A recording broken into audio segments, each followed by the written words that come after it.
பரிசுத்த ஆவியாகிய தேவன் நம்மோடு கூட அநேக வழியில் அவர் நம்மோடு கூட தொடர்பு கொள்றாரு, நம்மளை நடத்துறாரு, நம்மளோடு பேசுறாரு.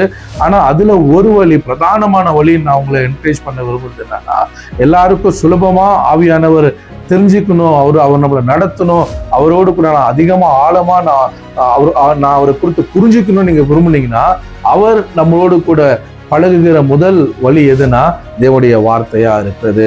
அப்ப எந்த அளவுக்கு இந்த பைபிள் நாலேஜ் உங்களுக்கு இருக்கோ, இந்த வேதத்தை எழுதப்பட்டதான கர்த்தருடைய வார்த்தையை நீங்க எந்த அளவுக்கு வாசித்து தியானித்து இதுக்கு நீங்க நேரம் கொடுக்குறீங்களோ, நீங்க வாசிச்சுன்னு இருக்கும் போது இதுல இருந்து ஒரு வார்த்தையின் மூலமா பரிசுத்த ஆவியானவர் உங்களோடு கூட பேசுகிறவரா இருக்கிறாரு. டெய்லி கம்யூனிகேஷன், அவர் உங்களோடு கூட இந்த வார்த்தையின் மூலமா தொடர்பு கொள்றவரா இருக்கிறாரு. அந்த வார்த்தை உங்களுக்குள்ள உள்ளான ஆவியில ஒரு சமாதானத்தை கொண்டு வருகிறதா இருக்கிறது.